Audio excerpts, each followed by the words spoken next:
எப்படியோ பழனிக்கு நல்லபடியாக ஒரு பொண்ணு பார்த்து கல்யாணத்தை பண்ணி வைக்கிறாங்க. கல்யாணம் முடிஞ்ச உடனேயே பழனியை தன்னுடைய வீட்டுக்கு கூட்டிகிட்டு போகலாம் அப்படின்ட்டு பாண்டியன் பிளான் பண்ணுறாரு. இதை பார்த்துட்டு முத்துவேல் சக்திவேல் ரெண்டு பேரும் பயங்கரமாக கோவப்படுறாங்க.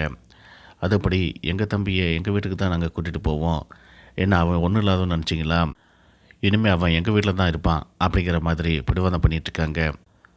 பழனி முத்துவேலை பார்த்து சொல்கிறாரு, இல்லைண்ணே, நான் அக்கா கூட தான் இருக்கணுன்ட்டு ஆசைப்பட்றேன். பாண்டியன் மாமா அக்காவை நம்ம வீட்டிலேருந்து கூட்டிகிட்டு போயிருக்கலாம், அதுக்காக நீங்கள் கோபமாக இருக்கலாம். ஆனால் அக்கா வீட்டில் இருக்கணும் அப்படிங்கிறது தான் என்னோட ஆசை அப்படின்ட்டு பழனி சொல்கிறாரு. இங்கே பார் பழனி, நீ கல்யாணம் ஆகிறதுக்கு முன்னாடி அந்த வீட்டில் இருந்த, அதனால் ஒன்றும் பிரச்சனையே கிடையாது. ஆனால் இப்போ உனக்கு கல்யாணம் ஆகிடுச்சி, உன்னை நம்பி ஒரு பொண்ணு வந்துட்டா. அந்த பொண்ணையும் கூட்டிகிட்டு போயிட்டு அந்த வீட்டில் உட்காந்துருந்தா அது நல்லா இருக்காது.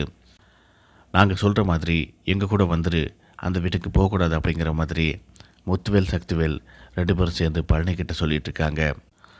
ஆனால் பழனி ஒரே பிடிவாதமாக, நான் கண்டிப்பாக அக்கா மாமா வீட்டில் தான் இருப்பேன், அவங்களோட தான் இருக்கணும் அப்படின்ட்டு எனக்கு ஆசையாக இருக்குது அப்படின்ட்டு சொல்லிகிட்டு இருக்காரு.